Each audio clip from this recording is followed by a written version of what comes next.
2025 pre BSTC में पहली बार में सिलेक्शन कैसे ले। देखो, अगर आपको बीएसटीसी में फर्स्ट बार पहली बार में सिलेक्शन लेना है तो कैसे ले, इसके बारे में आज हम बात करेंगे। ठीक है, इसके लिए आप किन किन सब्जेक्टों पर सबसे ज़्यादा ध्यान दें या नहीं दें, किन सब्जेक्ट पर ज़्यादा ध्यान देना नहीं देना सब्जेक्ट पर वो देते हैं।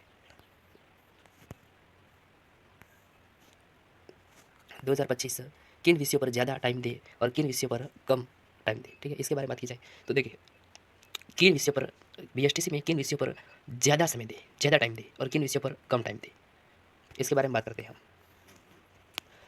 अगर आप शिक्षण अभिरुचि जो साइकोलॉजी, टीचिंग एप्टीट्यूड और रीजनिंग के साथ हिंदी, रीजनिंग और हिंदी के साथ जीके, इन 4 सब्जेक्ट को सबसे ज़्यादा अगर समय देते हैं तो बीएसटी का सिलेक्शन आपका पक्का है, कोई रोक नहीं सकता है। आपको सबसे ज़्यादा समय जो है वो रीजनिंग को देना है, 2 घंटे 3 घंटे आपको रीजनिंग को देना है। रीजनिंग में आपको बार बार क्या करना है, अभ्यास करना है। और हिंदी के आपको जो पुराने पेपर हैं वो प्रश्न देखने हैं, क्योंकि हिंदी में जो अगर नए क्वेश्चन बहुत ही कम आते हैं, जो पुराने क्वेश्चन पेपर में क्वेश्चन होते हैं वही बार बार पूछते हैं। ठीक है, हिंदी के। और जीके में आपको थोड़ा ध्यान देना है, लेकिन जीके आप कितना ही पढ़ दो कहीं से भी आ सकता है, इसलिए इतना ज़्यादा ध्यान नहीं देना है। अगर आपको ज़्यादा ध्यान देना है तो शिक्षण अभिरुचि और रीजनिंग और हिंदी 3 विषयों में आपको सबसे ज़्यादा ध्यान देना है, और जीके में भी ध्यान देना है और चारों में ध्यान सबसे ज़्यादा देना है, तो आपका सिलेक्शन पक्का हो जाएगा।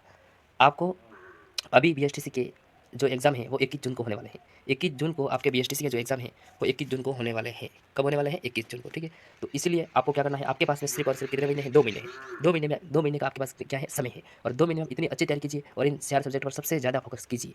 और कम से कम आपको 4 घंटे तो पढ़ना ही है दिन पे।